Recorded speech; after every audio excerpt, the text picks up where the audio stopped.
Guys, nizere ko mumeze neza aho uri kumvikana kuri channel yanje ya Tutegeke. Nizere ko aka kanya mumeze neza.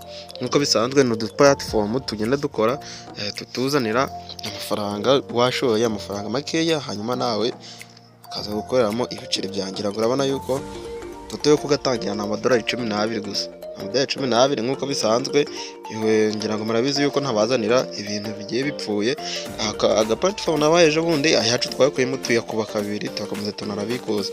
Guys, nkuko bisanzwe uraza hano kuri recharge, dore ubundi cinjira muri nuza urahinguka hano, link urayisanga muri comment ya mbere nurayisanga. Ngira ngo urabona yuko ahangaha minimum yo gutangira na amadolari 12, kandi ngira ngo urabona yuko hano batanga na bonus umuntu ukoze senini ya buri munsi. Ahangaha minsi 60 abona amadolari 100 y'ubuntu yuko yakoze senini ya buri munsi. Uko bisanzwe nituzamuka hano hejuru, ngira ngo urabona yuko na amareva agiye atandukanye tugenda nkuko bisanzwe nyine namwe murabizi abantu tugenda dukorana amadolari 12 kugera ku 99 buri munsi ubikura biri kugera kuri 16 bitewe n'ayo washoye. Ushobora gushora arenze 11 nkuko bisanzwe, ushobora no gushora amadolari arenze 200 arenze iki byose biba birimo ari nariko ugenda ubona inyungu. Iyo ukomeje noneho n'uburyo bwo gutumira nabwo ugenda ubona, ngira ngo urabibona.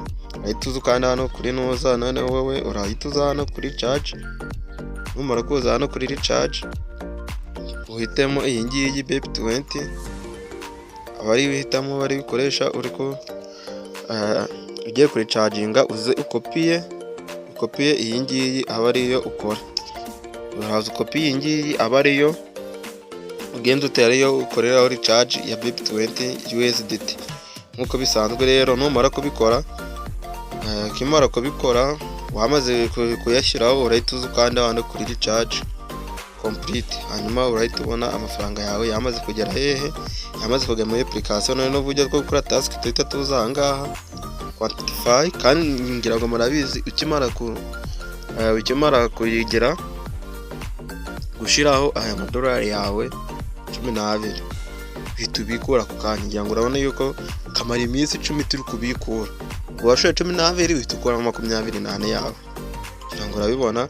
Noneho ngira ngo urabona yuko iyi ngiyi yahise ifunguka. Ngira ngo urabibona nkuko bisanzwe. Twebwe turahita tuza hano ahangaha kuri start quantify. Ubwo uyu munsi mbibutse ku bantu baragatangira tuhita tubikura amadolari 4. Tugiye kubikura ubu ngubu. Ngira ngo murabizi platform yanjye mbaha na amasaha saa 12 no duclaiming. Aya masaha 8 nashire turongera tubikure, kandi arashira saa 10. Ndazana nkande hano kuri start quantify, tegereze. Okay, ngira ngo urabona yuko amadolari 2 yacu twamaze kuyabona. Ngiye kubikwereka n'uburyo turayabikura. Noneho ninza ngakanda hano kuri ngira ngo urabona yuko ahisabana 18, ubwo na yabiri amaze kwiyongeraho dore na yanga yagari hano niyo tugiye kubikura.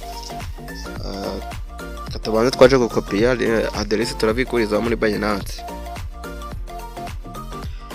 Ngira ngo ahangaha urabona yuko dufiteho 0, tuhita tuza hano kuri dispose dufate address muri Binance yacu. Hitamo hano kuri USDT.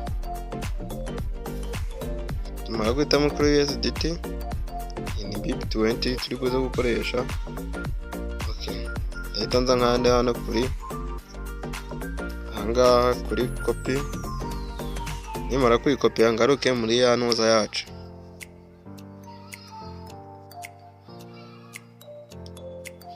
Okay, nimara kugaruka muri ya platform yacu, ndahita nza nkande hano kuri withdraw. Nimara gukanda kuri withdraw barambwira setting mo password nzajya ndabikurizaho. Nimara kwisettinga ndahita nkanda hano kuri confirm.